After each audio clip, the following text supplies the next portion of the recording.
gentlemen, the show is about to start in 10, 9, 8, 7, 6, 5, 4, 3, 2, 1.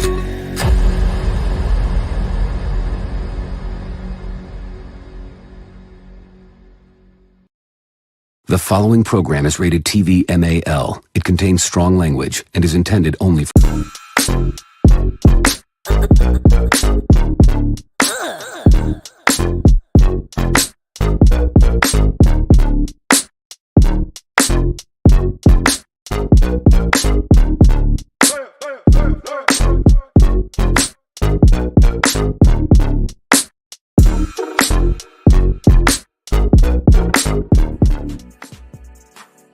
What is the deal, Raider Nation? Top of the morning, man. Sorry for the late arrival.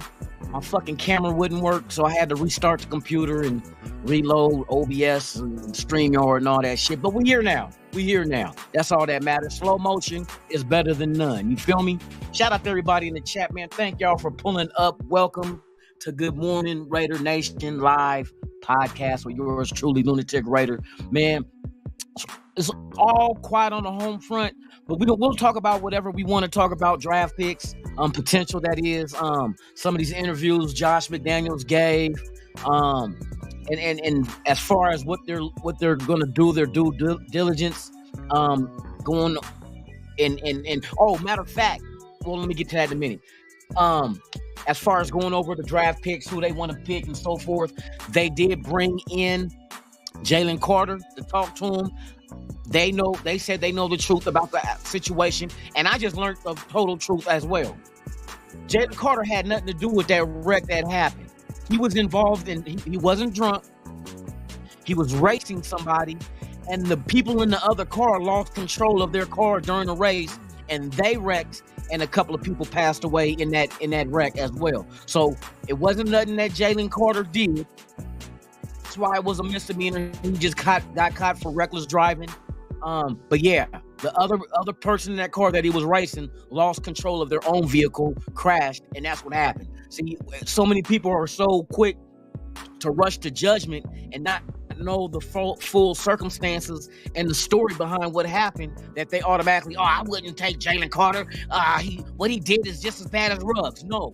See, you jump in the fucking gun and not knowing the fucking the backdrop of the whole story. So that's exactly what happened. That's why it was only no jail time, a slap on the wrist, a fine, and all that good shit, because he did not have anything to do with that wreck. He was just participating in a race, which a lot of motherfuckers do all the time. And it's just that the other motherfuckers in the car lost control of their own vehicle. They weren't hit by Jalen Carter or nothing like that. They just lost control of their vehicle, crashed, and a couple of people passed away, unfortunately, in that situation. So when asked about would the Raiders take Jalen Carter if he was there at 7, he said, fuck yeah. You know what I mean? Fuck yeah. You can't let a top-tier talent like that get past. See, that's the one thing. And I agree. And plus, we need defense. We need a defensive tackle. But to get a dominating defensive tackle considered the best overall defensive tackle in the draft, if you were to fall to 7, which is a possibility due to the fact that if you get 4 quarterbacks to come off the board, you get a corner to come off the board, now we're talking.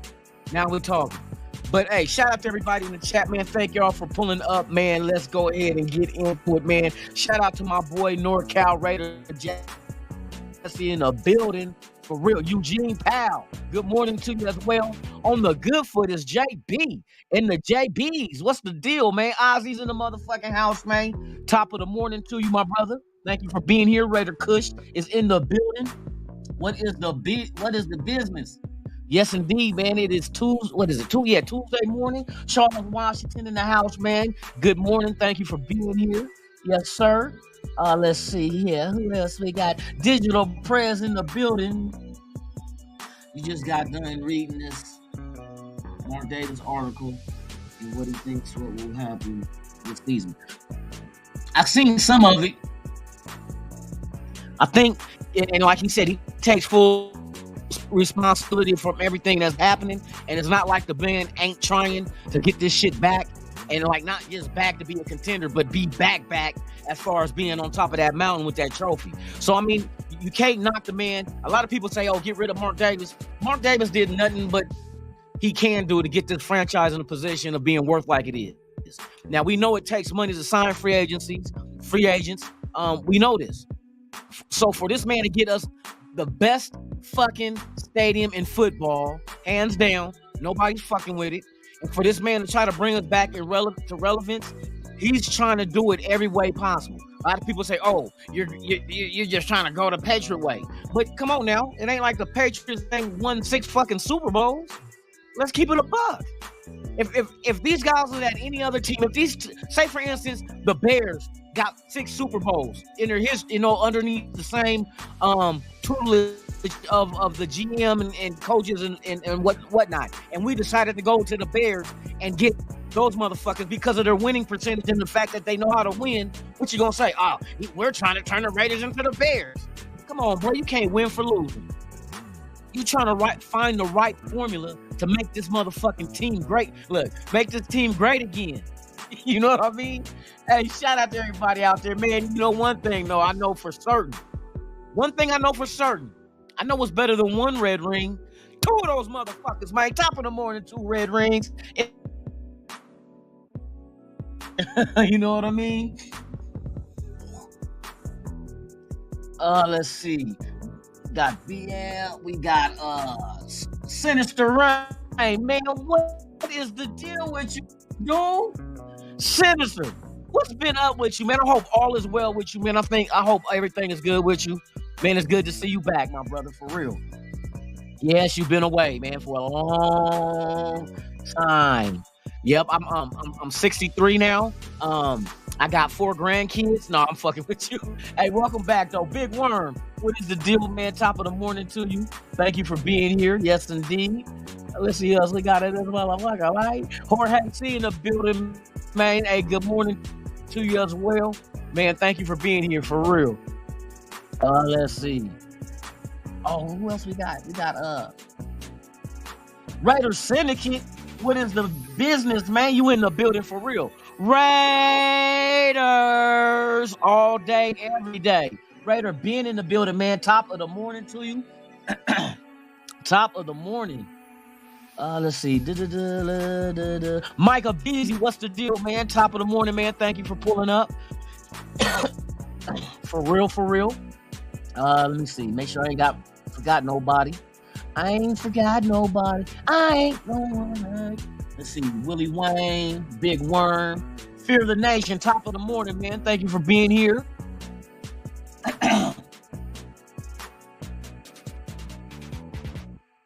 Nah, you can't say Mark Davis is one of the worst owners. Come on, bruh. You can't say he's one of the worst. You act like he ain't trying to, you know what I mean, get us to be irrelevant again. You know what I mean? There's motherfucking working deals where these motherfucking, the league is all against us. They want to try to they was going to get a stadium with the Chargers in LA. Told them to back out. And to be honest with you, when they did move Oakland, everybody leaving Oakland, man. The A's is next. The Warriors already left. So you can't say, Mark Davis horrible. He left Oakland. Everybody left Oakland. Hey, the next team to leave Oakland is the Oakland Dynamites. Man, come on, man. This man is trying to do it. It ain't like he just sitting back and we still playing on a dirt field, sharing the field with the A's. You know what I mean? We ain't doing that shit. Dugouts ain't filling up with sewage when it rains. You know what I mean? The locker room ain't small as a motherfucker. Just all fuck. That stadium was built in 1960, bruh. 60. Show me a stadium that's in the NFL right now that is still up from the 60s and they still playing that motherfucker. And I'll show you lying. Candlestick Park is even gone. Motherfucker, hey, you stop taking other people's narrative and riding with that shit. Stop that shit. You can't tell me one reason why is Mark Davis bad. Why? Because he what? Got some guys from the Patriots that are proven winners? Is that why? So it's like, so now it becomes personal. It's not a football issue. It's a personal. Or you don't like his barber. You don't like his haircut? You don't like the little bad bitches he be playing to come to the games with him? Damian Bonds in the building, man. What's the deal, man? I appreciate you pulling up, man. Appreciate you pulling up. Yes, indeed. We got Brian Rodriguez in the house. Yes, sir. Oh, did I see Snoop Hernandez? Yes, I did. My dude. Top of the morning, man. Thank you for being here. For real.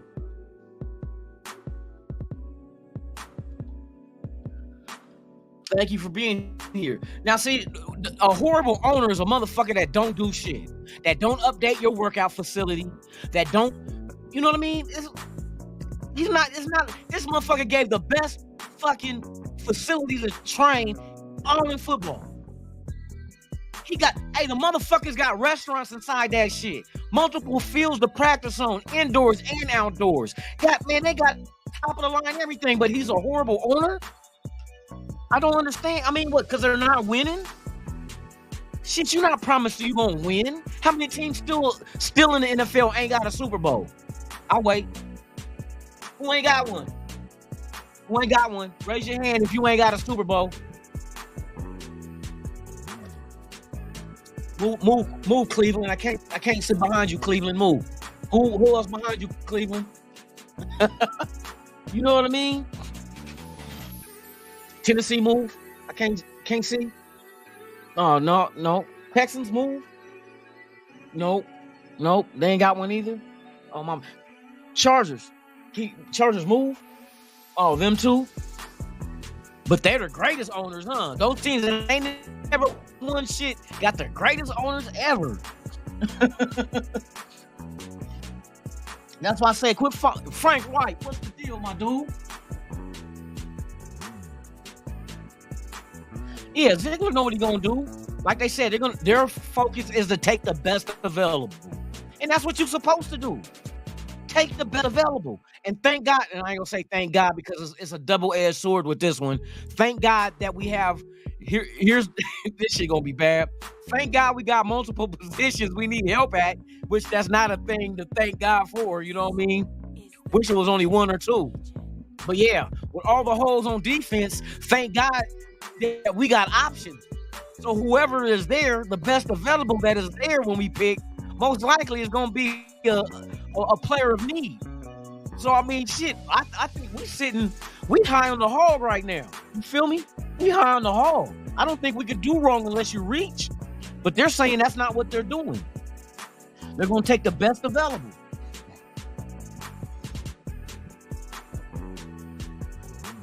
Yeah, that motherfucker got that same goofy ass haircut. That's one thing. Hey, that's the one thing I don't like. Nah. But I mean, I think he's taking a page out of Don King's book. You know what I mean? It's an attention grabber. It's an attention grabber. He could come on now. It ain't like he can't get that motherfucking shit fixed. Nigga, tell the barber man, hook me up. It's a done deal.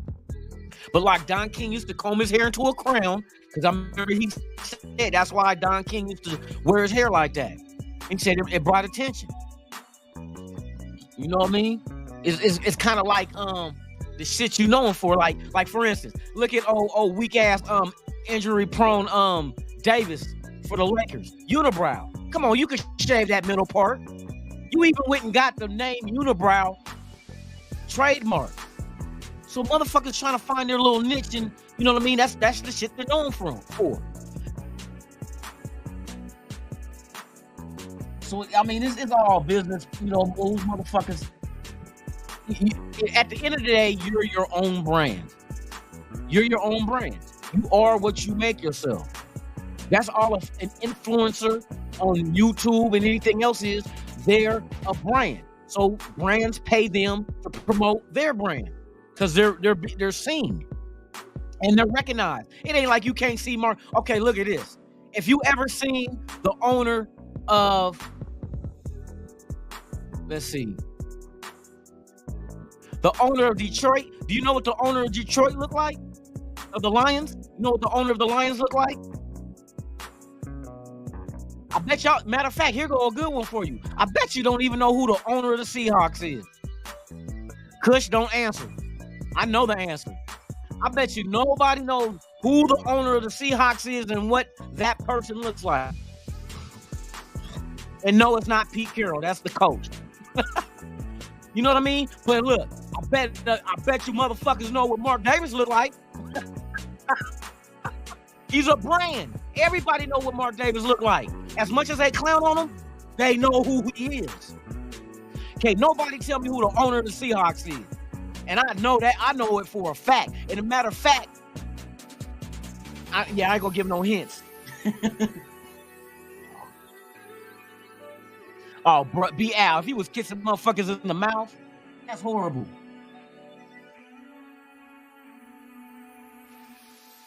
Nope. Paul Allen died. He is not the current owner of the Seahawks. Try again. Try again. Paul Allen passed away, bro. You late. Paul Allen does not own the Seahawks or the Trailblazers. Yes. Does not. Since he passed away, the ownership has been put to someone else. And I bet y'all don't know who it is. Paul Allen is dead, bro. Y'all y'all didn't even know Paul Allen was dead. Wow. Y'all didn't know that shit? Y'all didn't know Paul Allen was dead? James Farfar, what's the deal? Yeah, Paul Allen died a few years ago, man. His sister, Jody Allen, owns the Blazers and the Seahawks. But they both will be going up for sale. I don't know how long she's going to hold on to him, but it was written in Paul Allen's will for her to, eventually sell off the team. But right now, Jody Allen, the sister of Paul Allen, is the owner of the Seahawks and the Trailblazers. Oh, and I think they got a soccer team too. I think they own a soccer team too. But yeah, see, y'all didn't even know Paul Allen was dead. That's what I bet you motherfuckers will know when Mark Davis passed away, God forbid. But you know what I mean? With his goofy ass haircut, everybody know who that motherfucker is.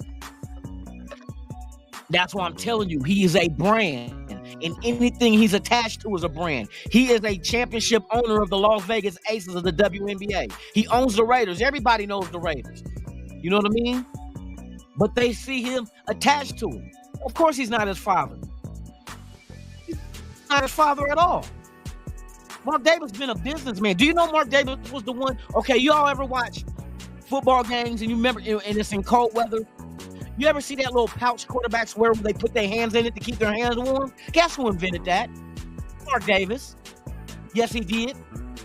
He went and found an awning company in Mexico because he wanted to, make something, to keep hands of the players warm.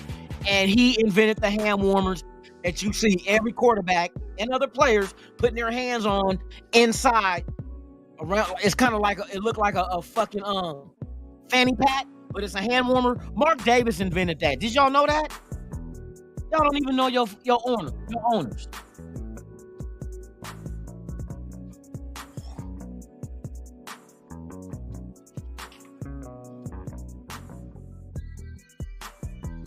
He invented that shit, bro. Go read the story on it. It's crazy. But yeah, he always been on the business side. And he even admitted he don't know football, like, you know what I mean? So he went and got people who knew football. You mean to tell me Ziegler don't know football? Champ Kelly don't know football? He went and got a president. All the shit that he went and got for this team, we didn't have. Remember, Al Davis was everything. He was wearing multiple hats.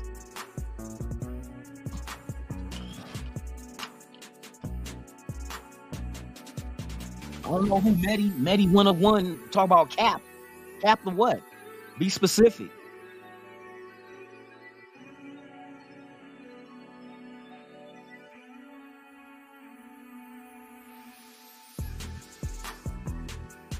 Oh yeah? Hey, did you ever see the time when Usher and Paul Allen? Cause I think Paul Allen played the guitar. Well, he did. He played the guitar, and him and Usher performed together. I think it might have been at a birthday or something like that. His birthday or something like that. Oh, and matter of fact, in Seattle, that building that is shaped like a guitar, that's the museum of fuck. What's dude fuck. Purple Haze. Paul Allen had that built. Big fan of his. Big fan of his.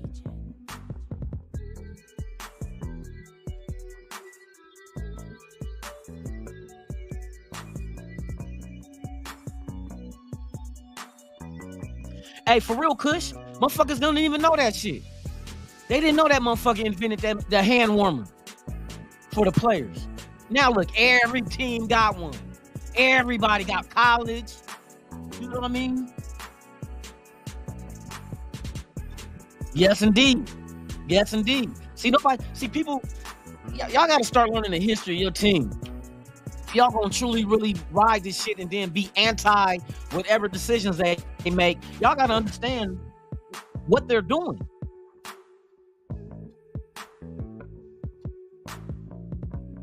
Raider Room, what is the deal, man? Salute to you. Salute to you.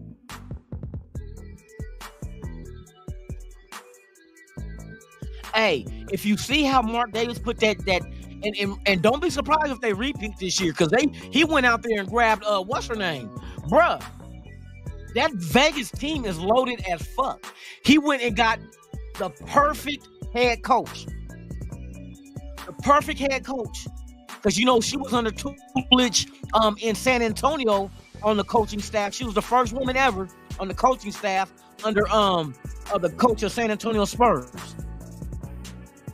And he tried, like, one thing about Mark Davis, he tries. You remember he went out and got who was the one coach of the Vegas Aces dude that would play center for the Bad Boy Pistons?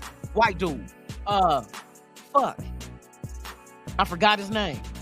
And that didn't work out. So he kept trying until he got the right that's all he's doing with the Raiders. He's trying until he gets the right combination. You know what I mean? Motherfuckers can say they got blueprints, but blueprints only work for where the blueprint was invented for. You know, everybody keeps talking about the Patriot Way. Nobody's saying that these guys are doing the Patriot Way here. For instance, is the Patriot Way, and like, you got to look at this in reverse. Would you consider, okay, they say it's the Patriot Way, and that's what we're doing. That's why we're grabbing former Patriot players. So if that's the case, when they were in New England, right, that staff in New England with the Patriots, who did they grab their players from? I'll wait. Did Bill Belichick grab players from Cleveland years ago or wherever else he coached? Every coach brings players with them from wherever they are. Don't forget Tim Brown left the Raiders and went to Tampa Bay because John Gruden was there. Don't forget that. Do not forget that. Even our own Raiders left and followed coaches. That's just shit that happens. That's you bring players that you are confident in and believe in that they can come in and know your system. That's all they're doing. It ain't because there was the Patriots, it's because they knew the system. You know what I mean? Just why you think Gruden brought fucking Tim Brown to fucking Tampa Bay? Because Tim Brown knew what the fuck fucking Gruden was, the plays he was running. He knew the system. Kind of like, I think the white card goes to motherfucking St. Louis. I mean, not St. Louis, but New Orleans. Because of Dennis Allen. Dennis Allen, he was a rookie when he first came in the league. He knows what they can, you know what I mean? It's familiarity. Why do you think motherfucking Aaron Rodgers is going to end up with the Jets? Exactly. Why you think who was D'Amico Ryans leaving? What, he left the Niners and went to Texans? Why is he bringing players that he's familiar with? See, everybody want to have that old alternative narrative. You know what I mean? Saying, oh, they just trying to be in the New England West. No, they fucking not trying to be New England West. Put it like this. How many former Patriots are on the defensive side of the ball? I'll wait. How many former New England Patriots are on the defensive side of the ball? I'll wait. Going once. Going twice. Are you gonna say Chandler? Well, after the fact he left and went to Arizona for all those years? So we just gonna overlook Arizona, huh? But the familiarity had nothing to do with the team. It had to do with everything the fact that Patrick Graham knows who motherfucking Chandler Jones is. He's familiar with him. He knows what he wants to do in this defense. But the offense, that's motherfucking Josh McDaniels shit. These guys played for him. If Josh McDaniels, like I said, I'm gonna keep reiterating this shit. If Josh McDaniels is that bad, then why do former players still continue to sign up to play for him again? Come on, y'all. I know y'all smarter than that shit, man. We ain't Donkey fans. We ain't Queef fans.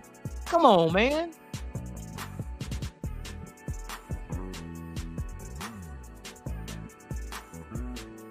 Lambeer. Eugene Powell, that's who it was. Lambeer. And he didn't do shit with the Aces. I'm going to tell you who else be trying to make moves is in hockey. I don't know if a lot of y'all watch hockey, but the Gold Knights out here, they've changed shit up to try to get the right combination. Because that's all sports teams.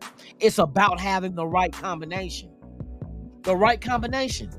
That's once you figure out what the combination in your team is to unlock its potential,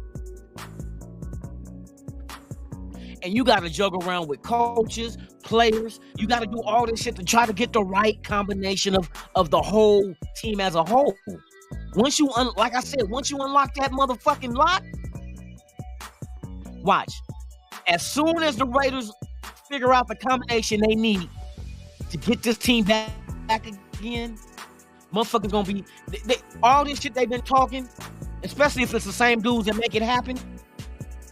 I'm like, hey, what were you saying in 2022 and 23? What was that again? Oh, McDumbass, and he got us 2 Super Bowls. Not saying that he's going to, but I'm just saying you got to let the man at least try to achieve that goal. Y'all motherfucking trying to stone the motherfucker to death and ain't even been convicted.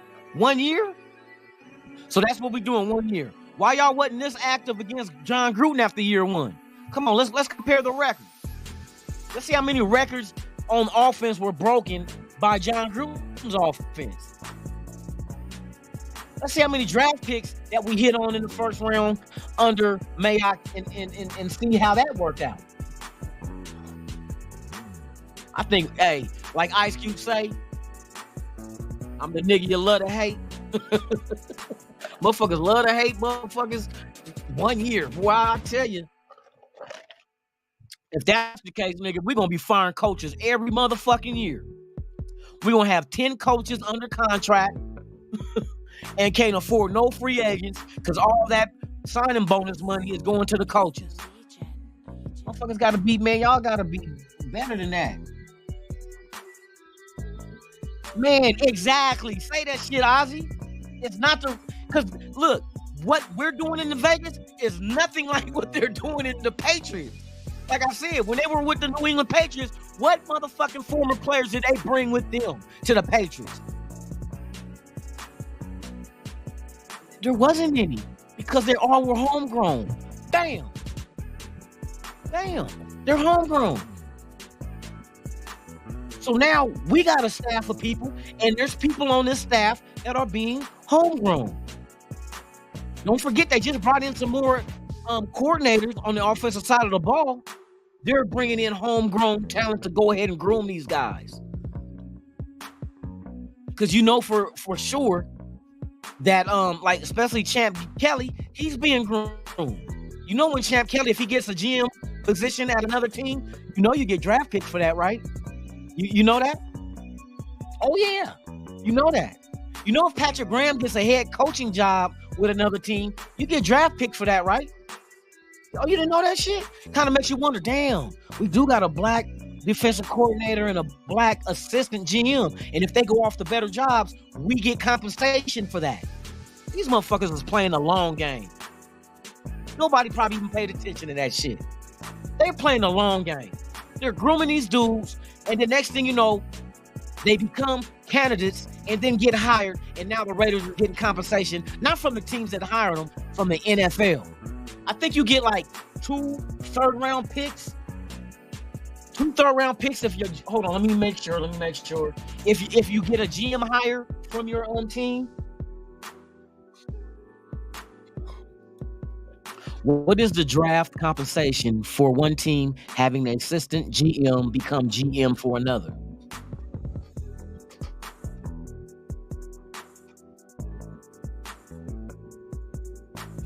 Okay. NFL compensatory picks for minority coaches and executives. Let me show you how come they're playing chess. See, everybody's so short-sighted that you don't see the long game these motherfuckers is playing.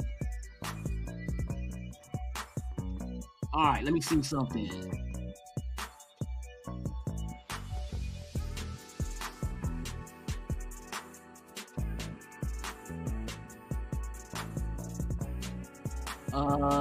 The Rams executive Bill Holmes, choice new general manager. So this is how it works. Now, say we go through this year, right? And Champ Kelly, because if we hit on these draft picks, bro, hey, all eyes are gonna be on Champ Kelly. We need to get, you know what I mean? We need to, now the other teams are gonna want the Raider way. We're gonna need to get Champ Kelly to come in here and show us how they did that shit. So if Champ Kelly leaves the Raiders and becomes a GM for another team, that for 2 years in a row, we get an extra third-round pick. So this is 2023 season. So if he goes and becomes a GM after this year, the draft in 2024, we get an extra third-round pick. And the draft in 2025, we get a third-round pick. You get 2 third-round picks if a GM leaves, or assistant GM, executive or whatnot, and becomes hired for another team in a higher capacity. Facts. Only minorities, though. Only the minority talent or executives.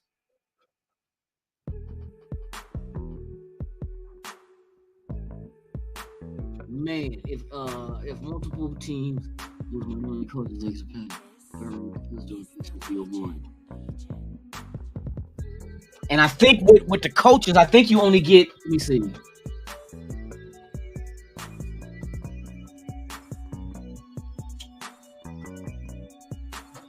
I think the coaches is one compensatory. I think it's only one. I think. Let me see. My employee hired as a coach or primary football executive has been employed by the employer club for a minimum. And see, you must be with the team for a minimum of 2 years.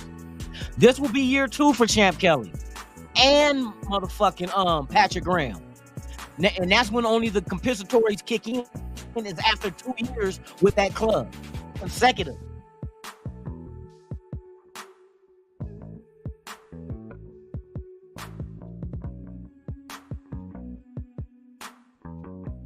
Telling you, these motherfuckers is working the long game. And then like this year, people wondering about like, I want to get exactly a chart of the free agents that left this year compared to the free agents brought in, because you know that's how you get your compensatories. They go by how much goes out and what you bring in. And I know for a fact more went out than what we brought in, because they're going to sit on those 12 picks as additional, and that don't count. 12 draft picks don't count against free agents leaving for compensatory. So it ain't like if like 12 free agents leave and you bring in 12 draft picks, that washes each other out. No, it doesn't work that way. So I guarantee you, we're going to get conditional compensatory picks next year because of your Perryman leaving. All your free agents, no trades, no releases, only free agents. That can look, Rock Ya-Sin, you're gonna get picks for these motherfuckers because the people you brought in are not better than these guys. That's why you go depth and you go starters in the draft, because now you protect your compensatory picks for next year's draft. I'm telling y'all, they playing the fucking long game. Y'all pay attention to pay attention to this shit. Pay attention. These motherfuckers know what they doing.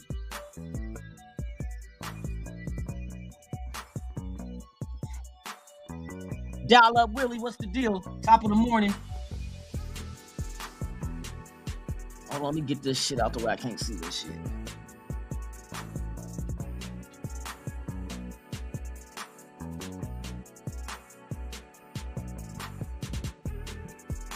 And that's facts right there. That's facts. We have been irrelevant, so you have to have an owner that's willing to try new things, try something different. And the Patriots, out of all the teams, have been a dynasty for more than a decade. More. The first Super Bowl was what, 2020 or 2001, and we're in 2023. For two decades, they've been relevant, and that's where we need to be. We need to be on that fucking mountaintop.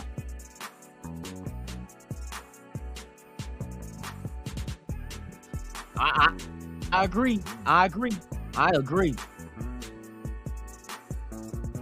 Shout out to everybody out there, man. Thank y'all for pulling up, man. It's a pleasure to have you here. If this is your first time here, please subscribe to the channel. Hit that thumbs up, man. Hey, do what you do, man. Leave a comment. Hey, share the video too. Appreciate you guys being here, man, for real. We're just talking that shit this morning, man, about how the Raiders are being ran. Are they doing it the right way? Are they going in the right direction? Daniel Keenan, what is the deal, man? Top of the morning to you, my brother. Thank you for being here. Yes, sir. Jimmy G. Where's a minute? Hey, Kush, you know the thing that's crazy? The thing that I've noticed, this is the common denominator with people that don't like Jimmy. Like, I didn't want Jimmy either. I ain't gonna lie. Because my thing is, I want our own quarterback. Because I was thinking, well, Jimmy G comes in here, he's at that age where he could be more than a stopgap, and I want the draft our franchise. You know what I mean? Like homegrown. Why? I want to do it that way. Get the next best motherfucker out the draft quarterback, and then lead us into the lead us into the future. I wanna grow with this dude. You know what I mean? But in the meantime and in between time, if you are trying to be relevant while the process of rebuilding your defense, because everybody calls this a rebuild. We ain't rebuilt the offense. Think about it. The starting offense is back. Only Waller is gone, but Waller was missing how many games? So he been gone. This offensive line has been brought back. We got a new quarterback, yes, but Devontae Adams is back. Renfro is back. You know what I mean? You brought other pieces in here that improved your team. So, I mean, I'm looking at the defenses of the side of the ball is the only side that needs. So what you would call a partial rebuild, you're rebuilding your defense. Because you have to, because that motherfucking defense has underachieved. It has not brought the success that we were hoping for. But even the professionals, and I'm not saying like the ESPN type, you know what I mean, people. I'm talking about people who played football within an organization and also that watch and study the Raiders came out and said, as much as I hate to admit it, the Raiders defense does not have the talent to run what they were trying to run with Patrick Graham. See, and you don't want to say, well, what does Patrick Graham need? He needs his guys. Look at our offense. I guarantee you. I go out on a limb on this shit. I guarantee you. This offense we have, and this is not far-fetched. I guarantee you will be top. I guarantee you we will be ranked higher than what we were this past season, which was 12. Let's just go that route. Give me a window of 12, 1 through 12. Because I look at this offense and be like, okay, I see what they're doing. They need people that knows what the fuck they're doing in this system. This system is a complex system. Even Devontae Adams said that shit, unless you guys think Devontae is capping. Y'all think that's what Devontae do? He cap to us? He don't keep it a buck? He bites his tongue, or he says what the fuck he feels or what he knows. And he said you cannot just bring anybody off the street into this offense and think he's just gonna catch it, because you would have to be a genius to do that shit. Out of his mouth, word for word. So what McDaniels and Ziegler do? They go get motherfuckers that already know this system and bring them back into the system. Because that is a true statement that motherfucking Adams made. You can't just bring somebody into this offense that don't know this shit and think they're gonna catch it like that. I need to get that interview so I can, you know what I mean? And I know he ain't lying. You know what I mean? He is what the old school people used to say, cause he lying like a rug. I know he ain't lying. I mean, that's all facts, because everybody say the same shit. So you got guys that's been in the system before. You got 2 motherfucking wide receivers. You got a quarterback. So all you got to do is plug and play. And all McDaniels does as a coach, he's gonna let these guys know. You remember when we ran this in in New England? Oh yeah, there it is. Oh, okay. So you want me to run this route? It's gonna be known. And in return, if we do go out here and get young receivers in the draft, a young tight end, young lineman, whatever they do in the draft, you have guys. Or if we draft a quarterback, now this is the beauty of this. If you draft a quarterback, say we get a CJ Stroud or a Hendon Hooker, now you actually got a guy in Garoppolo that does know this system to be able to groom these guys, to go ahead and pass the baton when it's time. Now, what changes that whole outlook is if he's successful, if he does more than gets us into the playoffs, if he takes us deep into the playoffs, and I'm not saying he will, but if we're talking about ifs, if my aunt had a dick and balls, she'd be my uncle. If he makes it to the Super Bowl with this team, I don't see him going nowhere. I can see him getting an extension. If he takes this team far as fuck that we ain't been since 2002, how can you just kick him out of town if that happens? You know what I mean? And I know everybody is worried about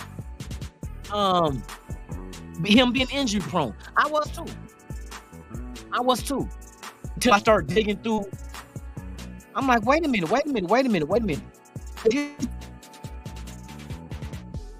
Injuries, the cause of him just having a weak body or who's the strength and conditioning? And I start looking at the Niners and I'm like, wait a minute.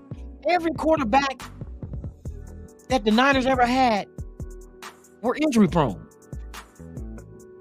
How you think Purdy got to start? You think Purdy started because out the box and training camp he was better? Nah, because the motherfucker that was supposed to take over the reins got hurt. He got hurt. That's why you think they didn't trade Garoppolo during the season when they wanted to move on from him. Because they knew if a motherfucker go down, that's their emergency.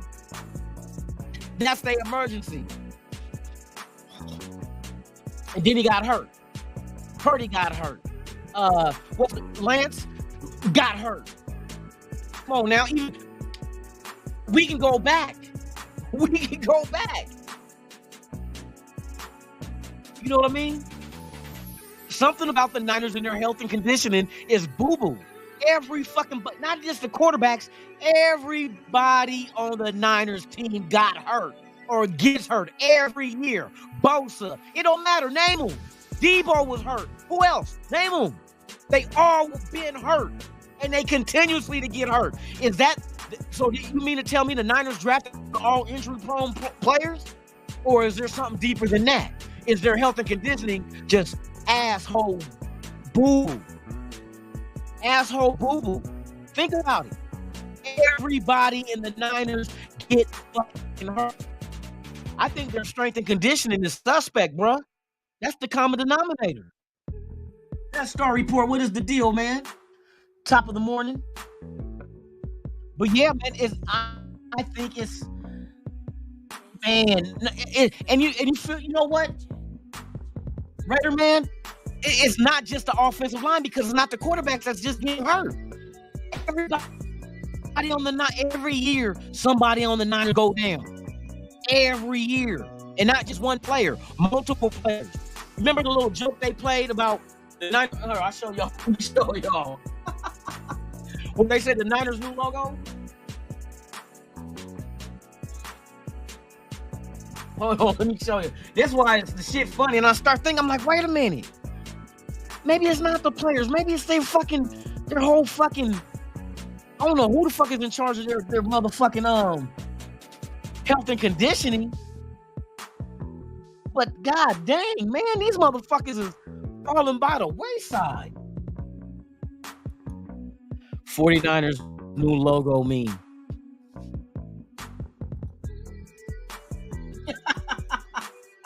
Watch it. See, look. I know this is just gonna be a joke, but come on now. You think it's an accident that they made a logo with a motherfucker in a wheelchair? Niners always get hurt because Garoppolo was never hurt with New England. You know what I mean? Only with the Niners have he suffered injuries, just like everybody else. Matter of fact, let's get the let me see exactly what the stats.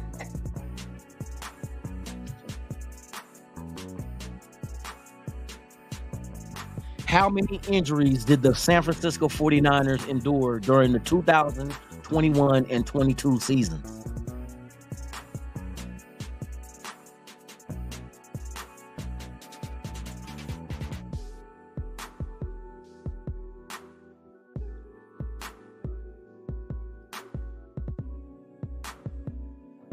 What the fuck?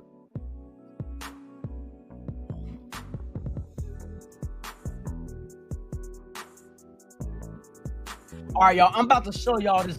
I'm glad I'm looking this shit up. This is the first time I even looked it up this deep.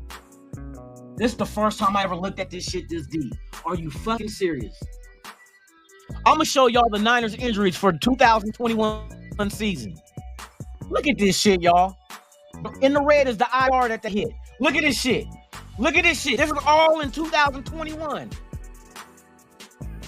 Come on, bruh.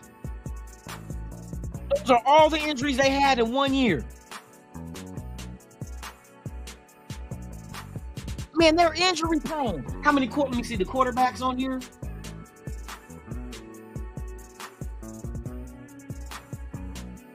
Look, Nick Bosa. Come on, bro. Everybody got hurt. Eric Armstead, questionable. What I want to see is, was it D Ford? D Ford went on IR. The one that didn't they get D Ford from Kansas City? Come on, bro. 2021.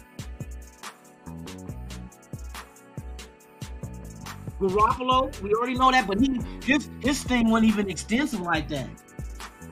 God dang, that's a damn shame. Hey, so maybe Garoppolo ain't injury prone, and that the Niners just got sucky ass strength and conditioning coaches. Who the fuck they went out there and got to be they strength and conditioning coach? Motherfucking Mr. Glass, Samuel L. Jackson character ass motherfuckers.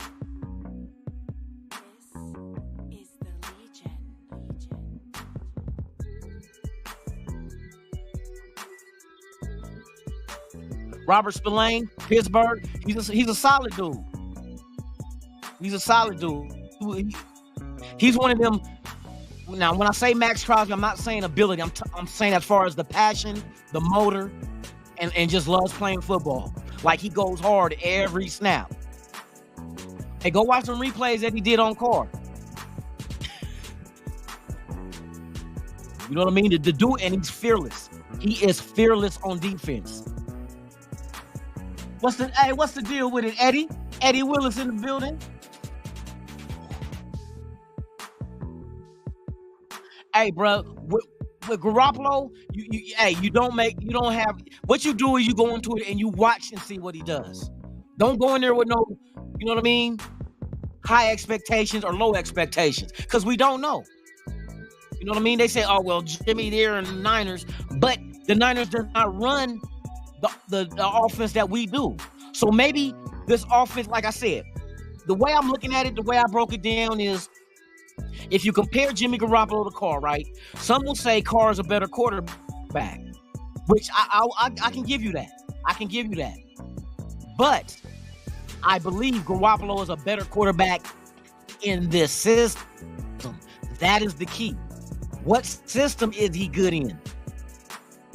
Now, he was successful in the system in San Francisco, hands down. But he was successful for the limited time he had in New England. He was successful in that offense as well. And that's the offense he came into the league knowing and being groomed under. You know what I mean? That was the founding blocks of him as a quarterback in his career was New England. So you figure Carr may be a better quarterback than Garoppolo, but Garoppolo is a better quarterback in this system. That's how you got to look at it. So now all we got to do is go into the season and watch and see. Don't have no preconceived notion of, oh, he's going to get hurt or he's going to. Why do you? I mean, let's just see what happens. And our offense line ain't totally shit. These motherfuckers is 10th in the league. The 10th top-rated offensive line is what we got. We brought them back and we added some more. You know what I mean? Like I said, you're going to fine-tune it. You're going to, whoever outshines whoever's better suited for that spot on the offensive line, I think deserves getting that position. But that's all about, like I said, you're going to be playing with the combination until you crack the code. Get the right 5 guys together on that offensive line to give Garoppolo the perfect opportunity to have time to make his throws and go through his progressions and whatnot. That's the key. You know what I mean? And the one thing with Illuminor, I don't think Illuminor is getting that right tackle. I don't think that's promised to him. I don't think it's promised to him. I think he has to earn that shit. But I'm glad he has the confidence of thinking him and Colton Miller are going to be the best tackle tandem in the league. Fuck it. Why wouldn't you not have that kind of mentality? What, you want him to say him and Colton going to be the worst ever to ever play at the tackle position? We may laugh at him making that statement, but shit, give yourself a high motherfucking goal and shoot for that shit. And I say for each and every one of y'all give yourself a high goal and shoot for that shit. Go get that shit.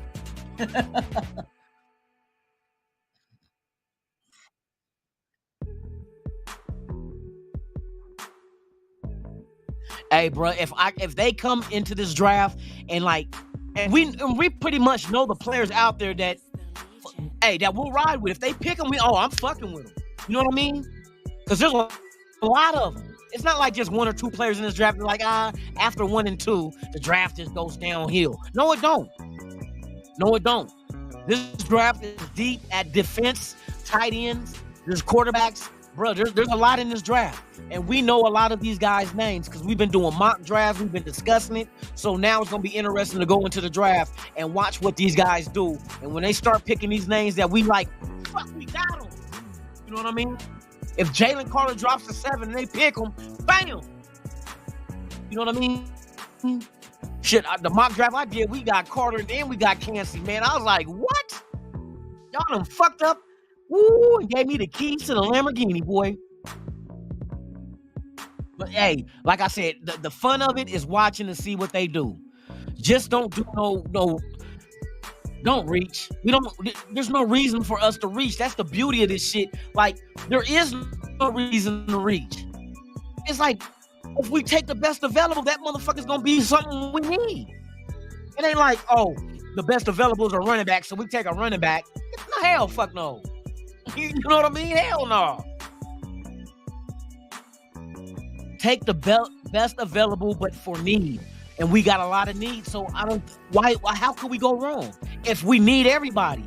Everything on defense we need.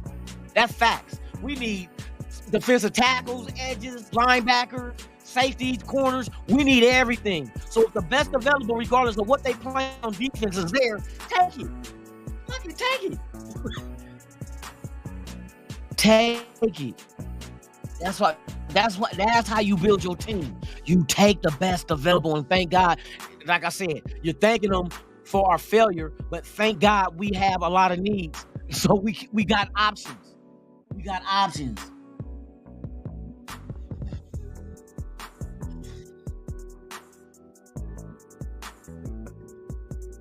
And like I was telling Dirk, I said, we got 12 picks. All you really need to do is hit half of them out of the park. Home run 6 of those bitches. 6 out of 12? That's bona fide come in and going to be starters? Like you hit on those? Bruh, that changes your whole defense.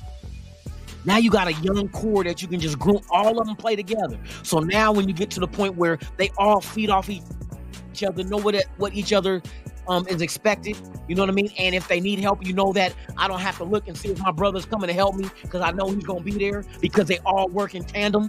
Bruh, that's the most beautiful thing. Football's so dope. Football's dope as shit, bruh. There's no sport like football. Bruh, you got to you can orchestrate your defense to move as one. That's the beauty of that shit. You know what I mean? You've seen some of the most perfect defenses ever to play in the NFL, and that's how they played. From the 85 Bears to the 2000 Baltimore Ravens, 2002 fucking Tampa Bay, but they all knew what each other's job was and knew if you needed help, I'm going to be there. And if you can get a young core that you groom them all together, you're going to develop that camaraderie. You're going to develop that shit.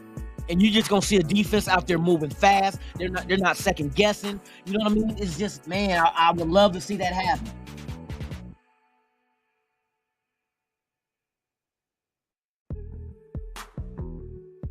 Kush, bro, I be sitting back trying to, when somebody do something, you don't just be like, why the motherfucker? Some people just ask the question, why?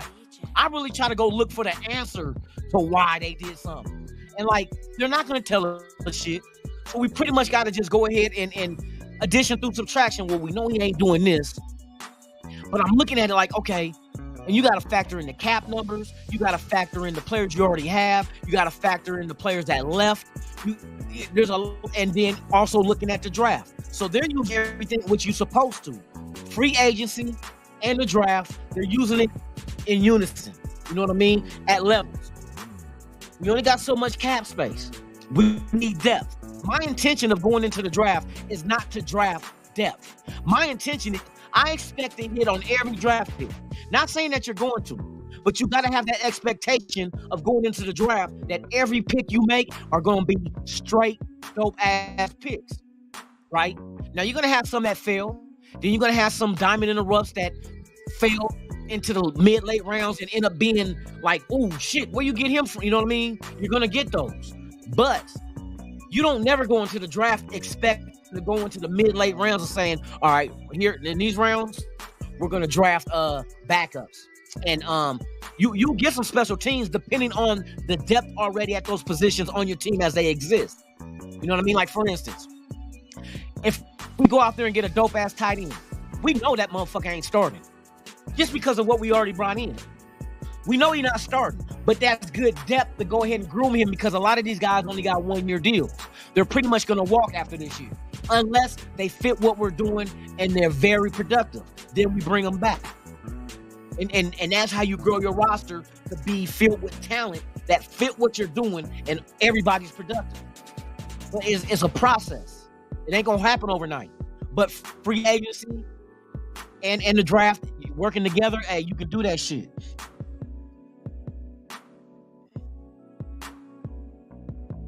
You said the assistant GM discussion? I'm telling you, bro, I be trying to analyze this shit. Now, I'm not right all the time, but this is my opinion. This is what I'm seeing. You know what I mean? I could be wrong, but I mean, it's just the path that they're taking and the way this shit is I'm like, these motherfuckers is not. Well, okay, let's say like that. I'm not gonna say that they are trying to win this year. Don't get it wrong. They are trying to win this year, but in the meantime of trying to do that, you're built behind the scene, behind this team that's starting and trying to get us there. We're building a team that's going to carry that torch and continue to try to win every year and develop as we go. You know what I mean? It's a process. You got to bleed out the bad and bring in the good. You got to bleed it out. But I mean, it's a process, but I see what their process is. Look at the players that we let go. Was Abram productive? No. Where he's at? Gone. You know what I mean? Was Waller? I don't think the issue with Waller was I truly believe it's his injury history. You know what I mean? I truly believe that. Because like they say, availability is your best ability. And if I expect to have a high-powered offense, and remember I talked about an offense or a defense working in unison? If I'm building an offense and I got these guys here to work together as one, to learn each other, to be able to play off each other, complement each other in this offense, right? You're only as strong as your weakest link, right? So if you got a bike chain and one of the links in the bike chain is cracked and broke. Is the rest of that chain any, even though they ain't broke, are they any good if that one link breaks? You can't use the chain no more unless you fix it. So one link can destroy everything you're trying to do. And I think that kind of hampered us as well of losing Waller. Just because he is a dynamic tight end. He's a mismatched problem. They throw corners on this dude. They don't throw linebackers because, and that told me when they interviewed Waller, he said they don't put linebackers on me. They put corners. That means teams are more scared of Waller's speed than they are of his size. Because if they were fearful of his size over speed, they would have put a big linebacker on him. But they were fearful of his speed because they needed someone to keep up with him. That's why they put a smaller man on there. See, and I looked at that, I'm like, okay, now I see what team defenses fear. If they only put in a corner on them, but see, when you're not healthy though, if you're not healthy, what the fuck? My offense can't work the way I want it to work because one of the main pieces is missing. Let me take a spark plug out your car. The engine is dope. Transmission, beautiful. You know what I mean? But you're missing a spark plug. Let me know how that shit fire. let me know how that shit fire up. Let me take a spark plug out your shit.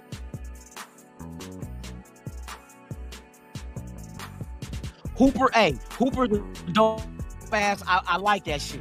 I like that. And here's another thing that they did that I love that Ziegler and them did. They didn't grab dudes at the end of their career. They grabbed dudes that are still in their prime. See, that's why I said now we're getting players that do have an opportunity to come back next year after 1-year deals. Because they're 25, 26, 27. They're still in their prime. We went and was Chandler Jones in his prime when we got him? Hell no. You know what I mean? But these dudes we went out and got, none of these dudes are long in the tooth.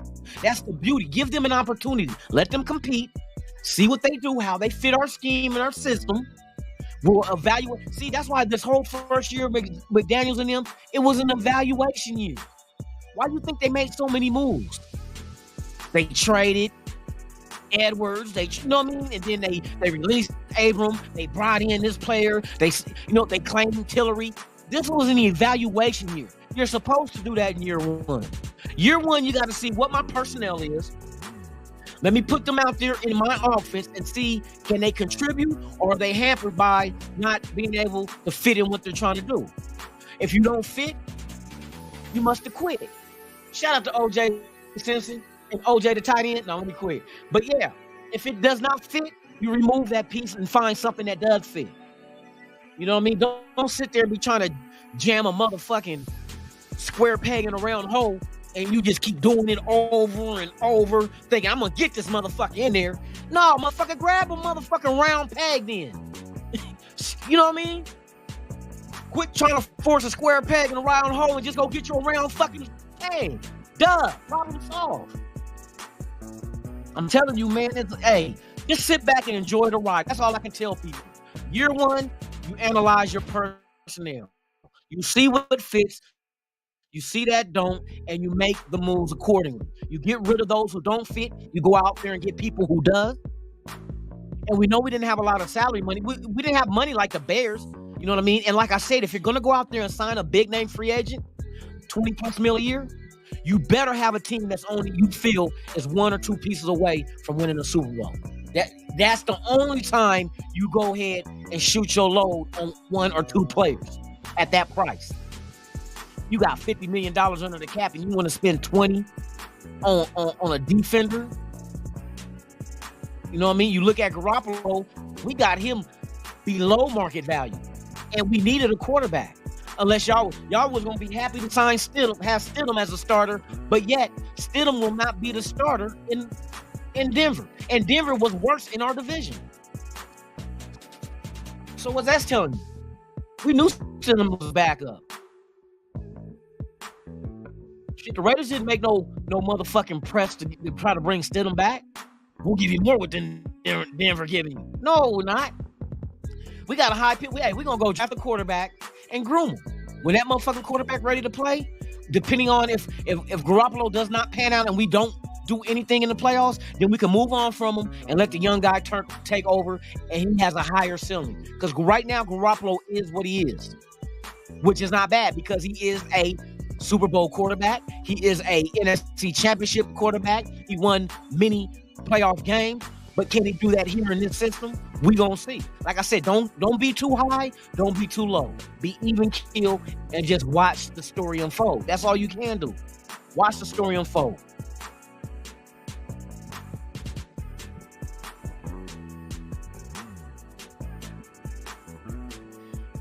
Eddie Willis, why are you not impressed with the front office? What do you expect the front office to do? Let me ask you that.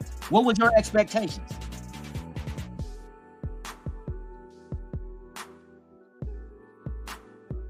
Number 8.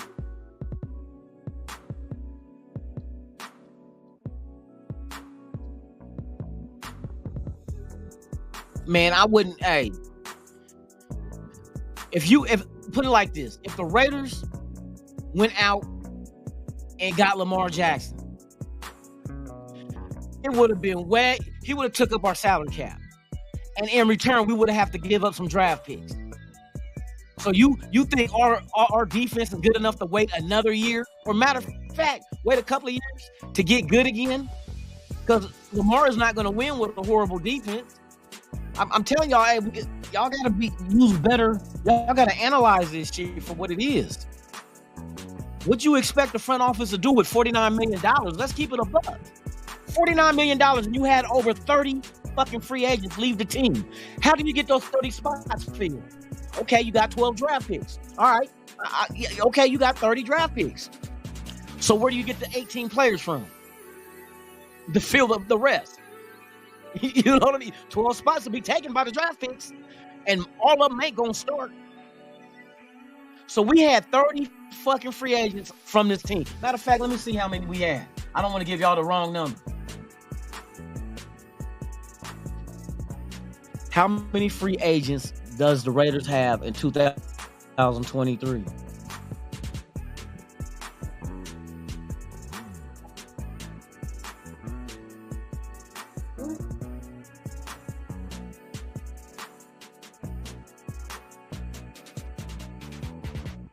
My bad. We had 31 free agents this year. So you go out there with only $49 million, right?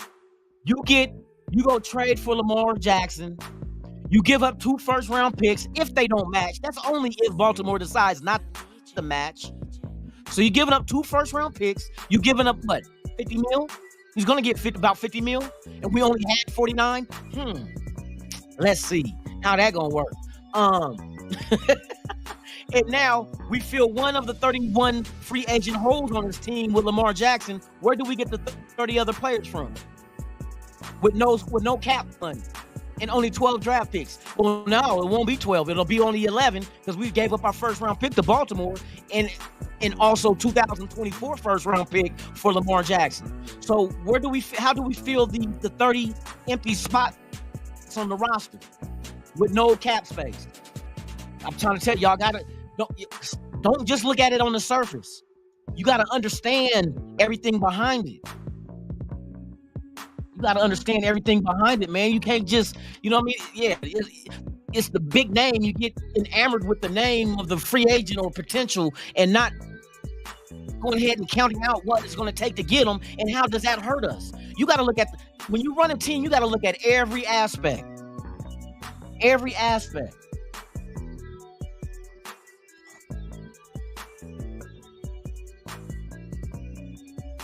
Man, hey, Daniel, for real. And it just so happens, it's so loaded on defense in this draft, and we need somebody at every level on defense. That's why I said whoever's the best available, let me take this shit down, man. I'm tripping. Whatever pick comes to us and it's the best available as a defender, you take it. Like I said, we can't go wrong, bro, unless you just absent-minded and reach for shit that don't need to be reached for. That's the thing that you have to worry about. That's what fucking Gruden and them was doing. They were reaching.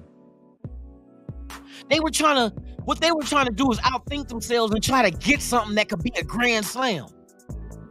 And you don't need a grand slam. I take a motherfucker that hits a double. You know what I mean? But no, going for the grand slam, you get a motherfucker that can't even bunt. Leatherwood. You know what I mean? Or you get a motherfucker that get a hit, or don't even get a hit. Motherfucker hit into a double play.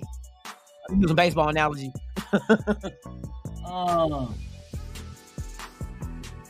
Yep, Dirty Old channel is gone, y'all. He got a new one. Life of the DA Nation. Y'all go subscribe, man. Let's build them back up again. Motherfuckers reported them on some bullshit. Raphael. Thank you for pulling up, man. Randy in the building. Yeah, he said we need D, no pause. Hey, for real, we don't need no. We need D for real. We need D. We need some good D. Throw that D. No, let me quit. Shout out to live crew. Yeah, bro. Hey, we need to load up, and thank God, like I said, this is a draft that has a shitload of defenders, and we got 12 picks. And that 12 can become more if we trade back, or can become less if we trade up. But at least we have the option to do either or. It's a beautiful thing. This is the best. This is a perfect situation to build your defense. I could never scripted this any better. Any better. You go build your defense. You go draft you a player that eventually down the line could develop into a $20+ million a year player. Because that means he's productive. But right now, we get these young dudes that's hungry, want to come out here and learn and play in this defense and just bust their ass every play. That's all we need. I'm telling you, and it'll move the needle on this defense. Yeah, Fear the Nation, it would have hurt us. It would have been detrimental to us building a franchise or building a team that's self-sufficient. Like I told y'all, we only had $49 million under the cap. We had 31 slots open on this team. 31 free agents walked. 25 unrestricted. Unrestricted. That means we can't match shit. You know what I mean? If they walk, they walk. And what happened? Perryman gone. Rocky Sin is gone. You know what I mean? The list continues. Mac Hollins is gone. And it continues. Morrill, hey, God bless Morrill and prayers out to him, but he was going to leave. He was probably going to end up a Saint. Abrams in New Orleans with Carr. You know what I mean? So it's a lot of, you got to look at the money side of this shit. Everybody just looking at these big names. Oh, why we didn't get such and such? Does that shit did it make sense? Would you be willing to pay him $20 million, and then we got to go and get a whole bunch of undrafted just to fill the roster out? Come on, man. How you going to win with a whole bunch of undrafted? You got 31 fucking spots open on this roster, but you want to spend all your cap on one or two players. That's why sometimes, boy, it ain't even worth arguing. Like my dad, one of my dad's old sayings: if a mosquito has your brain, it'll fly backwards. If you had a brain, you'd be dangerous. NWA all day. You already know. Exactly, Joel. Hey, every position on defense can use an upgrade, and we got the picks in the draft with a deep defensive draft to go ahead and address that. That's why I'm not concerned. Now, I'm concerned if at the seventh pick, we grab somebody that had a 4th round fucking grade, then I'll be, wait a minute. Hold up, wait a minute. Let me put some pimping in it. You know what I mean? Man. NorCal back in the chat? Oh, okay. Yeah, Gruden and them hurt us, man. They hurt us. These motherfuckers was reaching. You know what I mean? Reaching.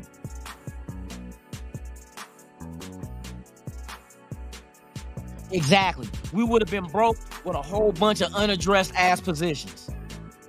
For real. Our linebacker core is so fucking thin. That's why I know we're going to draft linebackers in this draft. Because we don't even have no money now. Look how many players we brought in on the budget we had. You know what I mean? We brought in 2 tight ends, 2 wide receivers. We brought a corner, a safety, a linebacker. We got a quarterback. Who else we brought in? Oh, defensive tackle. Bruh, we covered everything that we fucking needed, that we were thin. We were thin at damn near everything, and they went and got depth. But people just think, all we need is 11. We don't need no backups. Okay, let a motherfucker get hurt. You keep talking this injury-prone shit, let a motherfucker go down. And then watch y'all start boo-hooing about, oh man, we ain't got no depth. That's what they were addressing. They went and addressed the depth in free agency. Now they go get their future in the draft.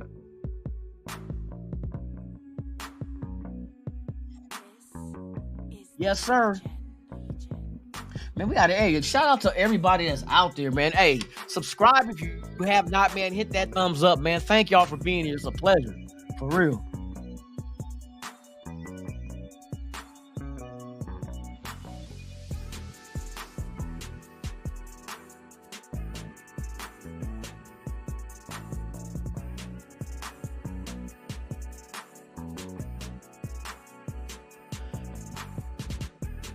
Eddie, that's come on now. This comment right here is like, prove it. How you know Al Davis wouldn't did it? You know Al Davis did it before, right?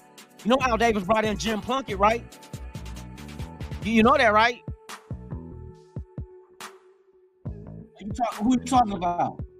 The quarterback? Yeah, Jim Plunkett got drafted by the New England Patriots, went to the Niners, and then came to us. Not saying that same shit gonna happen, but it happened. Hell, Al Davis, he drafted Jamarcus Russell. How'd that work out? You know what I mean? Marcus Tuiasosopo, how'd that work out?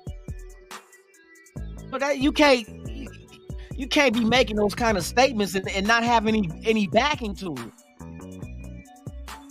You know what I mean? That's hey, Al Davis. Come on now. Al Davis went out and used to sign all free agents.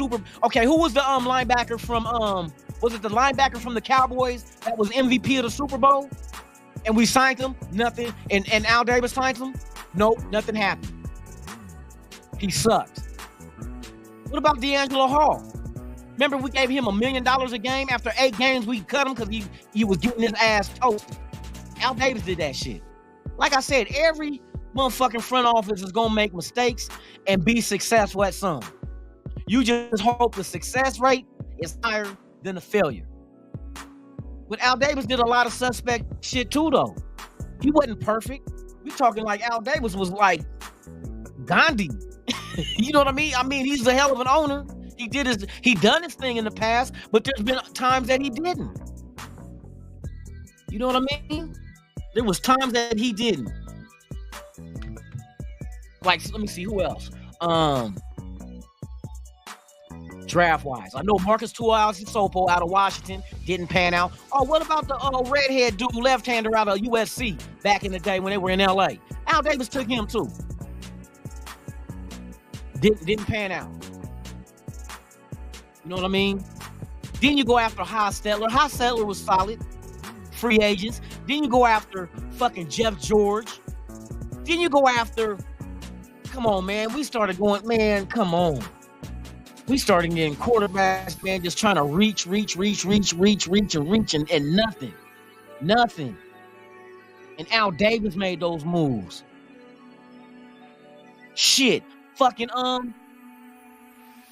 Pryor. Now, Al Davis made that move. Hey, like I said, man, we got to start putting some factuals behind these statements, man. I understand it's an opinion, but if there's no facts behind it, that's all that's going to be is just an opinion.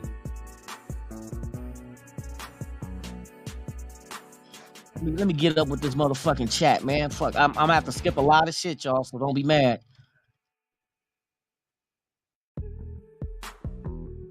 All right. Damn, y'all hell like a motherfucker.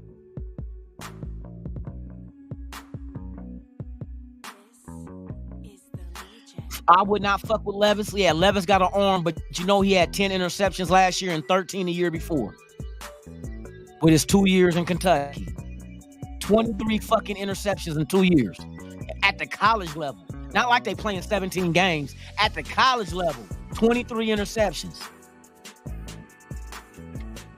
Nope. Ain't gonna do it.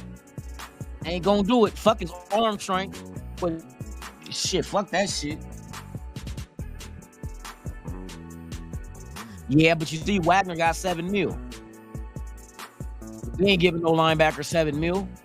Not in a see. One thing on defense, don't think they was gonna move the needle with big name signings on defense with as many picks as we have and how deep the draft is. That's the key.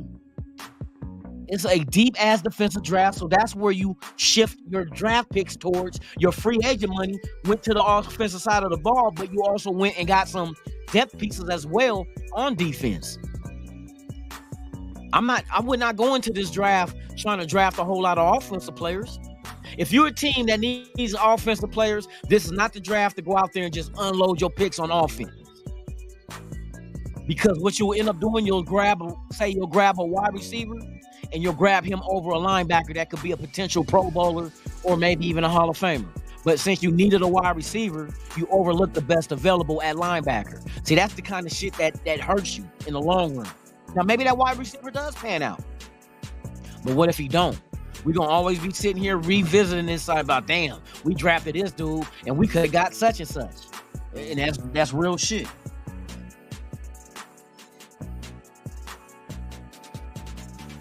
I'm telling you, man, they went out there and they got a plan. Like they said, they was working on this draft last year during last draft. You know what I mean? They knew who they were targeting. You know what I mean? They brought in Jalen Carter, what was it, yesterday or the day before, for a visit? Dude, they're not gonna let good quality talent get past them in this draft. That's why I'm excited. They refuse to let top tier quality talent get past them at whatever pick they have. They're not going to let it get by them, and that's how you're going to sustain your defense for the years to come. You got to grab these corner pieces, this foundation, keep them, let them groom all together into your system, and let it flourish. Kind of like growing weed, you know what I mean? You got to nurture them. And then you analyze it, and then you got to separate the males from the females because you don't want the males to pollinate the females, and now you don't have sensimilia. Now you become seeded. Yeah, I know my little shit, man. I got a little green thumb. And sensimilia means seedless, just in case y'all didn't know what sensimilia was. But you want to try to identify those males by the little balls it has.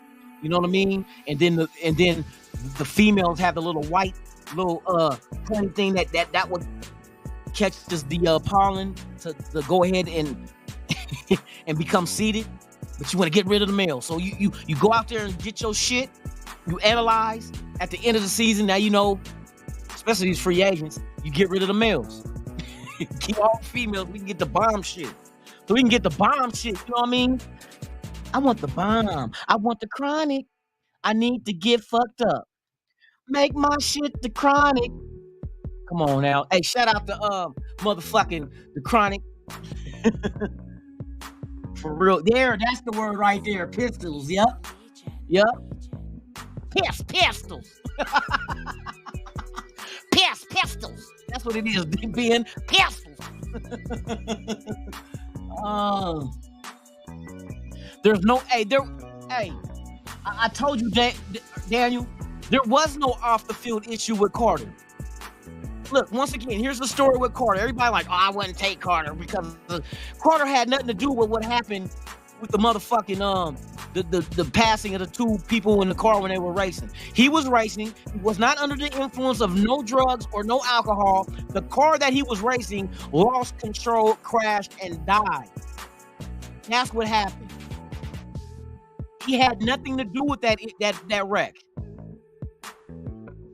The people racing him lost control of the car and crashed. See, I didn't even know the details until I'm like, okay, then why they always trying to find something to cancel a motherfucker over?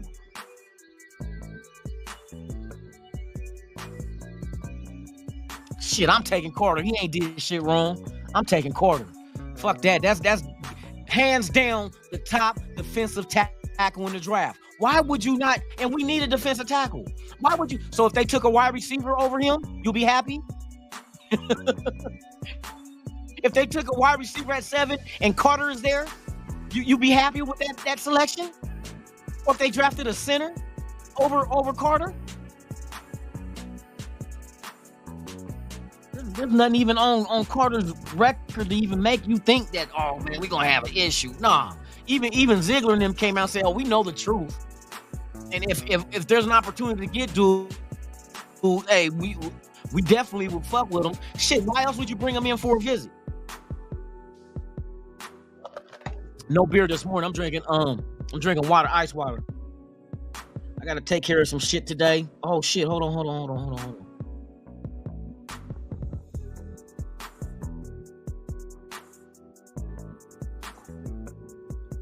Oh shit. Let me see. Oh, he's just doing this shit.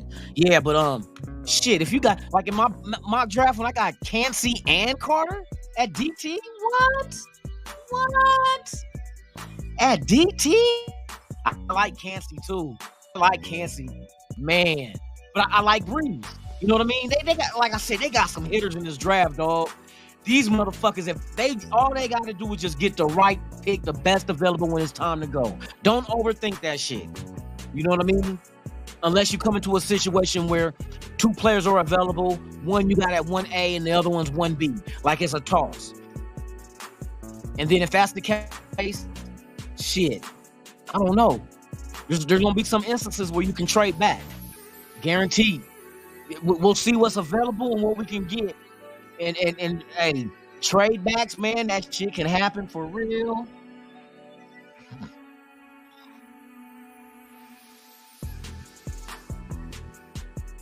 Yeah, if they move up, it'll be a quarterback. I believe that too. I think if they think they can get CJ Stroud, they're gonna make that attempt. Or shit, if they fuck with Arizona, you at least can get a top 3 quarterback. Shit, dude from Alabama, solid. CJ Stroud. Richardson, I would not waste a pick. I'm not gonna say waste. Just from what from the numbers I got from him, I would not take him. Nah, not in the first round. See, a lot of people are gonna be so like they're gonna be drooling over his physical ability and athleticism that the true intangibles of a quarterback is going to be overlooked, and that's where it's going to bite you in the ass. Now, maybe you can groom him. Maybe you can coach him up and be a hellified decision maker as well as an accurate thrower. Maybe you can, but what if you can't? What if you can't?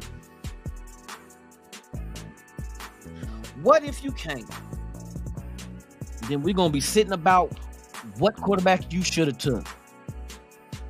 And the next thing that's going to happen for Richardson is he get moved to wide receiver. Terrell Pryor 2.0. I told y'all, Terrell Pryor 2.0. Richardson has never been accurate in his college career. Let that sink in. Never has he been accurate in his college career. That's scary to me. No development. Matter of fact, I think he kind of reverted back. Let me look this shit up real quick.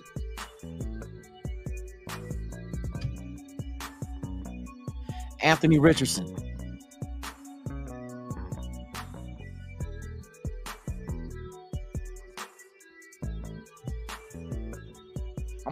I'm just going. This is why I steer away from Richardson. Levis, I don't like Levis either. I would trade down to Ben for fucking real. If a motherfucker want Levis there and he's there at 7, hey, come get this motherfucker. But in the meantime, this is what I want to return. That kind of shit.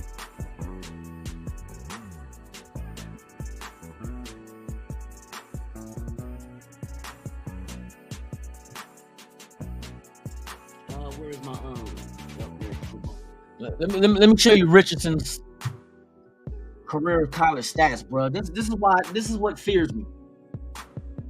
Let me go over this shit with y'all. Watch this.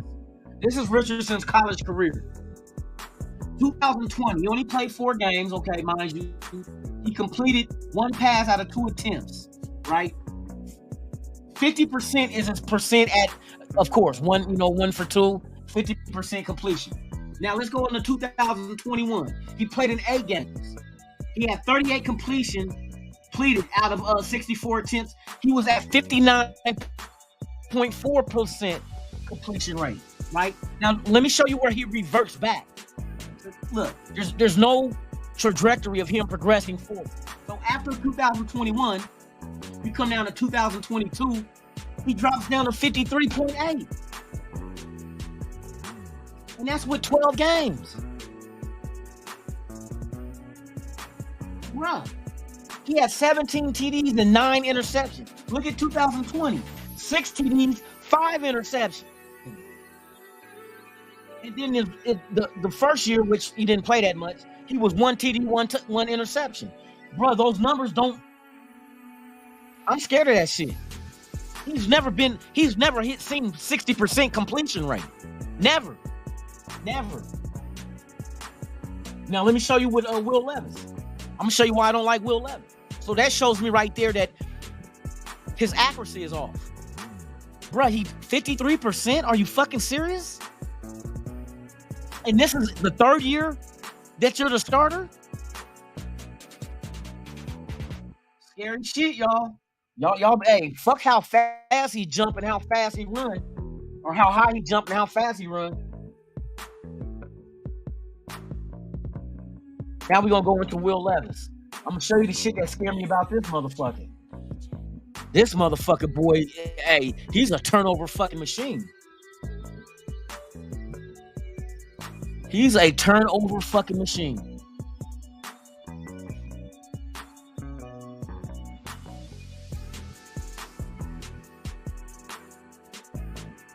Look at this shit. Okay, so you know he played at Penn State before transferring to Kentucky, right? So at Penn State, he didn't play that much.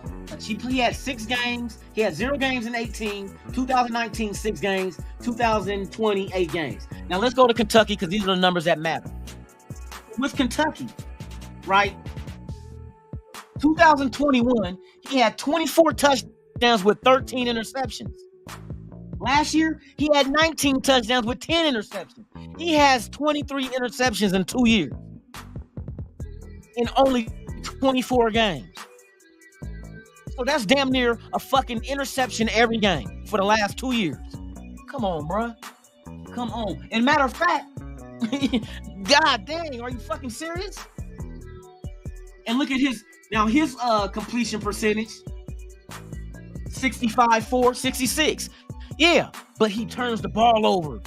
His accuracy ain't like Richardson. Richardson is off compared to him. He got a good completion percentage. But his turnovers is what's fucking alarming. An interception a game is what he averaged the last 2 years. So I'm out there thinking he's just trying to show off his arm strength and not taking care of the ball. He's trying to probably like, oh, I can zip it through 3 motherfuckers and get it picked off. I bet you that's the kind of shit he do. Oh, I can thread the needle and get it picked off. I'm not fucking with Levis. I'm not fucking with Richardson. Now let's go to these other dudes, man. Watch this shit. I'm showing you in comparison why these guys with CJ Stroud and even Hooker. Hooker I like. Hooker is solid like a motherfucker. He takes care of the ball and he has a high completion percentage. That's why I like Hooker. Fuck his age. I don't give a fuck about his age.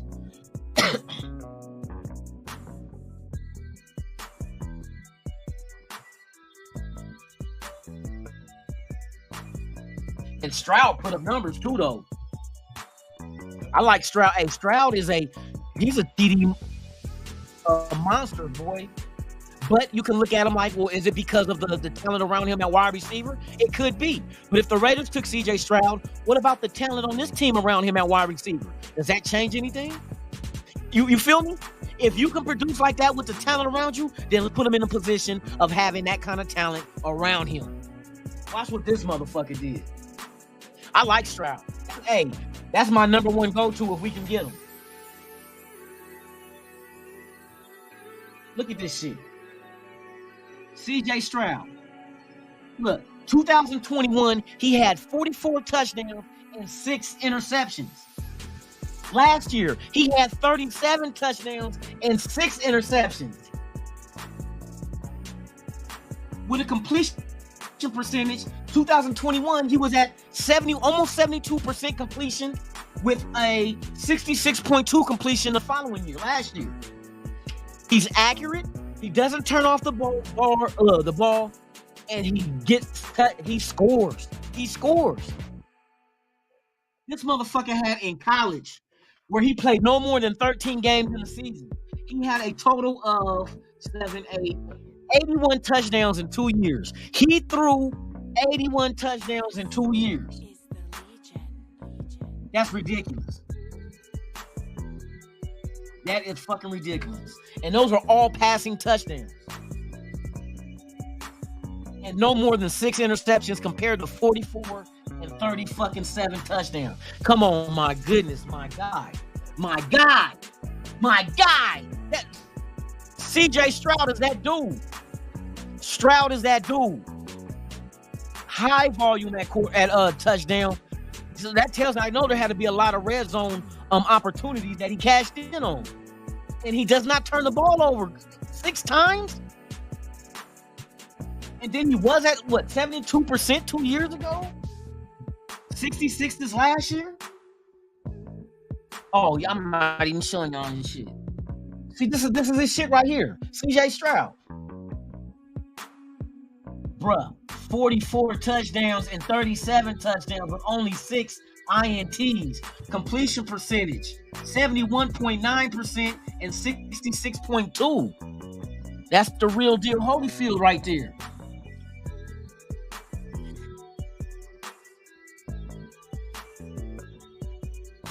Yep, AR-15 would be a project. Other dude is small, yep. But this, I like CJ Stroud, dude, gotta be hands down. That'll be my first choice. His stature in the pocket at 6'3", 214 pounds. Come on, bro. And he's mobile. Let that be known. Let me take a look at the hooker. Let me show y'all hooker real quick. Yada. Let me get this shit down out the way, man, real quick. One time, CJ Stroud in the motherfucking building.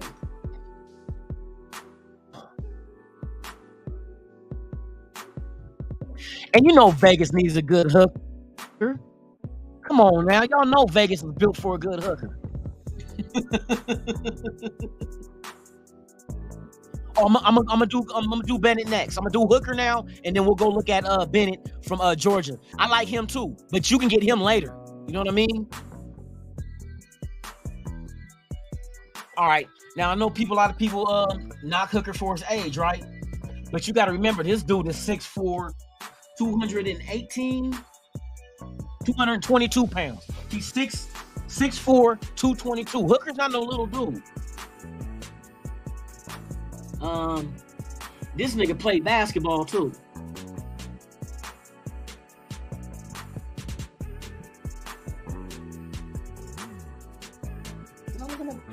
Why you gonna give me his basketball shit, man? All right. So here go Hendon Hooker shit right here. Now I'm looking at his TD and INT ratio. He had in 2014-15, he had 10 touchdowns and 3 INTs in 10 games. 15 games, he had 17 touchdowns and 6 interceptions in 2000. Oh, wait a minute. The fuck is this high school shit? Motherfucking dickhead. Hold on. That's here. This is it. I'm tripping. Cause I know he transferred. So Virginia Tech, he really didn't get no GP. No gameplay. But you figure in 9 games for Virginia Tech, 13 touchdowns and 2 interceptions. He only played in 8 games in 2020.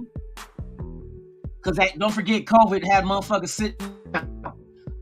And that's thus why his age is up there, because of COVID. 9 touchdowns and 5 interceptions. Now, when he gets to Tennessee, his completion percentage. Hold on, make sure. Percentage. He was 70% completion percentage last season for Tennessee. And that's on top of 27 touchdowns and 2 interceptions. The year before that, he was 68.2 completion rate with Tennessee in 2021 with 31 touchdowns and 3 interceptions. He gets a high volume of touchdowns too, with less interceptions and higher percentage. That's why I like Hooker and I like Stroud. All right, now let's move on to Bennett. Bennett. Daniel, you want Bennett? We're gonna do Bennett now. We're gonna do Bennett now. Hold on real quick. Let me get they Wikipedia up.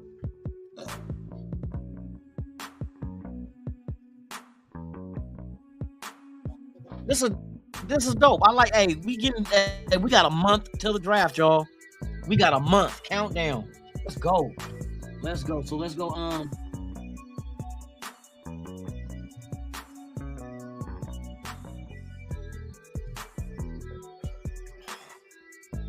All right. So Stetson Bennett.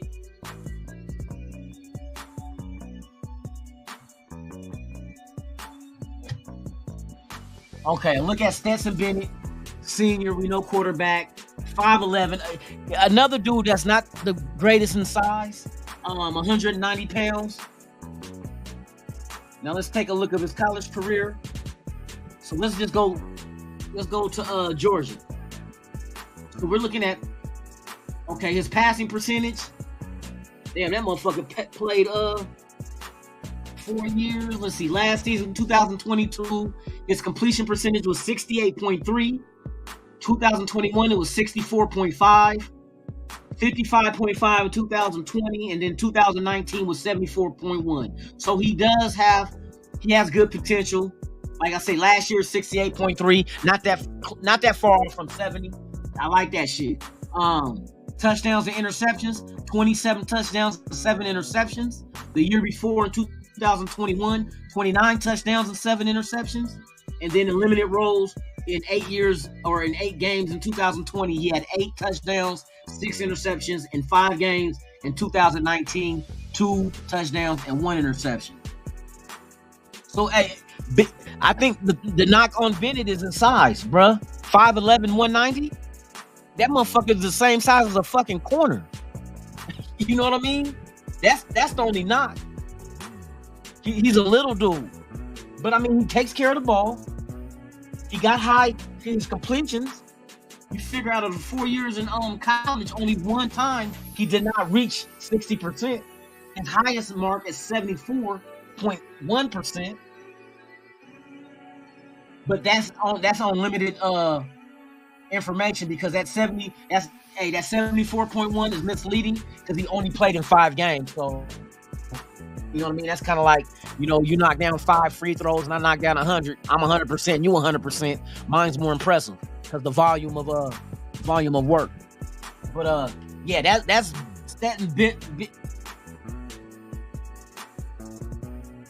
I like Hooker, man. I like Hooker. And don't get it wrong, I didn't say Hookers. I like Hooker. I like Hendon Hooker, the quarterback from Tennessee. For y'all trying to put that trick tab on me. Put that trick jacket on me.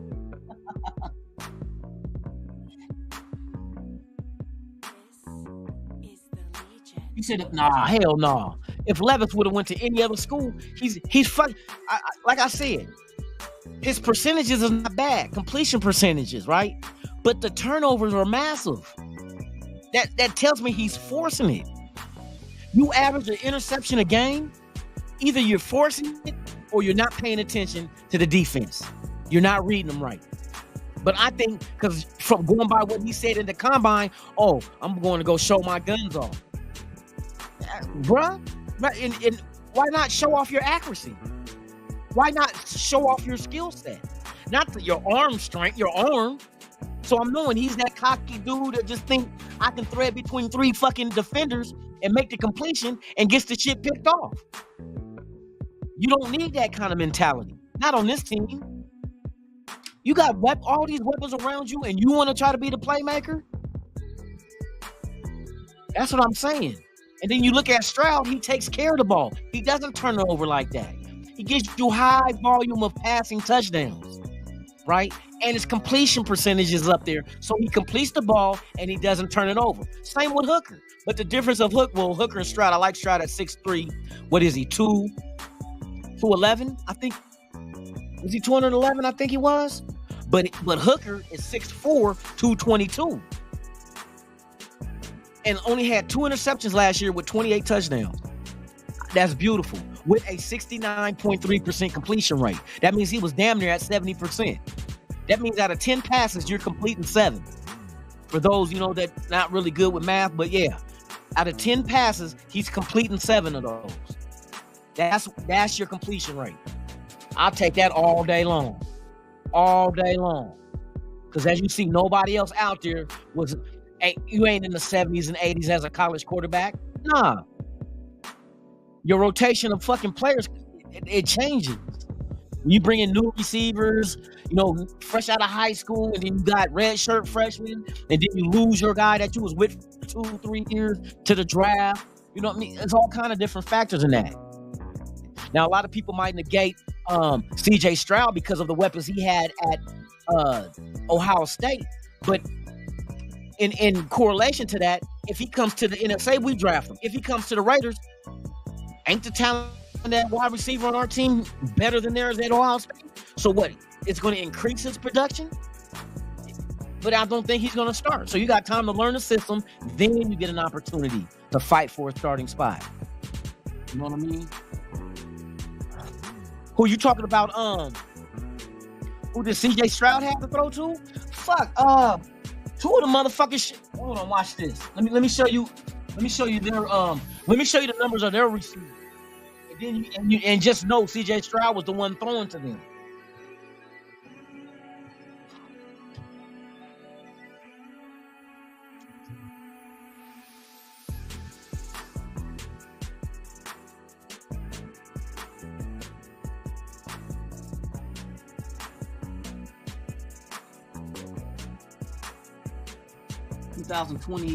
I need 2022. Not the spring roster, dog. But then again, these guys were there last year. But see, you got some motherfuckers going into the draft. I need let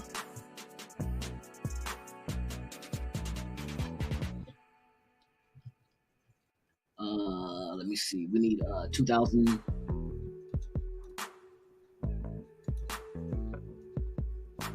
2022.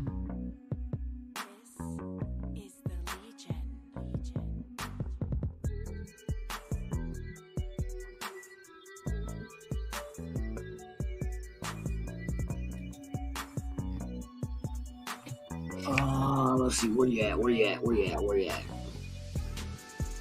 I need the stats.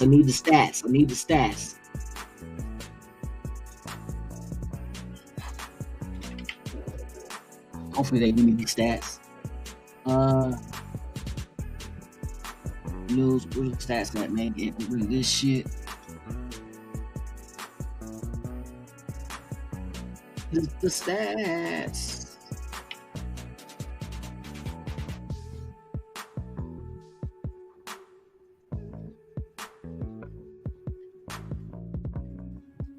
Did I put 2021? Is that? Oh my God! Give me 2022, fool.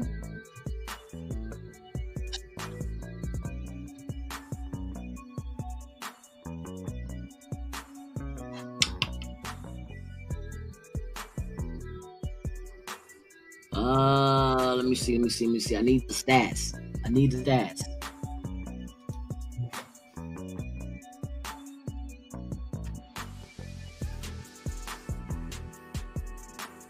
All right, here we go. Is this 2000? Is this the right year though?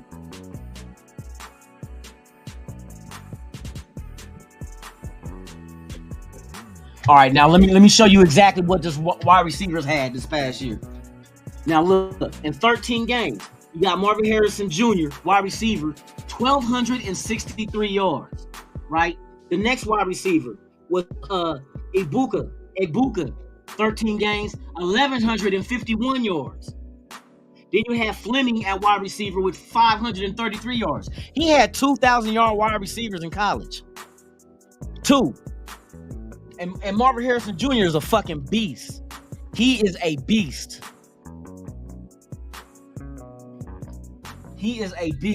But you had 2 fucking wide receivers of over 1,000 yards receiving. But that's the kind of offense they ran. And that's why some people knock CJ Stroud is because of what he had around him. But would he not have that in the pros if if the Raiders took him, if he came to the Raiders, would he not have that here? That's the question. You know what I mean? That's like that's an argument that does not even need to be had.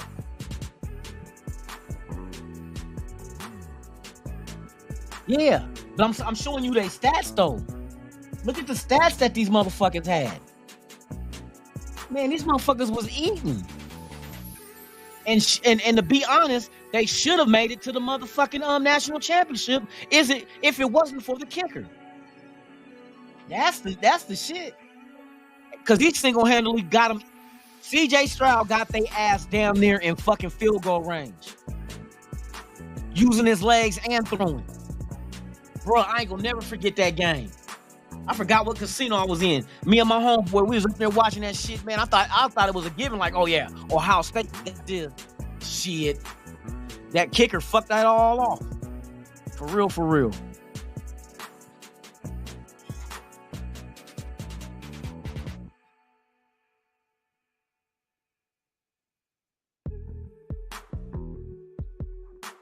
Shit, people could say he got the best right tackle and left tackle, but will he have not have that in the pros? You know what I mean? Only the best of the best make it to the professional level. You know what I mean? We did have the 10th ranked best offensive line. You know what I mean? It's not like our line was ranked 30th. It wasn't like our line was 30th overall. Oh my goodness. But yeah, man, hey, I'm looking forward to this draft. Like I said, just go to the draft open-minded. Just go be entertained. Let's see what we do. Because that's the only way we're going to learn what the plan is, by seeing exactly how they execute it. You know, whether it's moving back and getting more picks, or actually what y'all can pay attention to, there could be player movement in the draft as well through trades. So pay attention to that shit. Pay attention to that. So, hey, be on the lookout. Fitzy, what's the deal, man?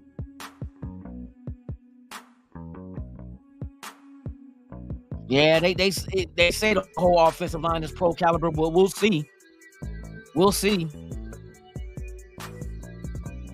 We'll see how they get drafted.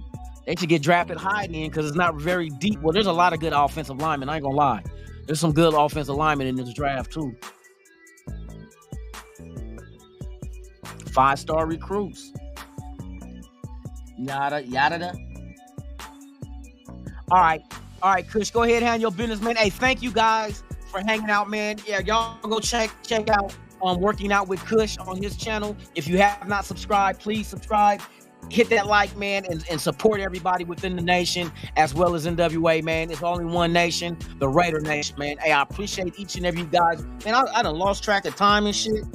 My bad, y'all. I done stayed on for 2 hours and shit. Hey, but I did start late, so I get a pass. With that being said, you guys enjoy your motherfucking Tuesday. Be safe. Make it back to your loved ones, man. And I will be back tomorrow morning, 7 a.m. Pacific, 10 a.m. Eastern, right here on Raiders Allegiance. It's your boy, Lunatic Raider. I'm out this. Be y'all. Yeah.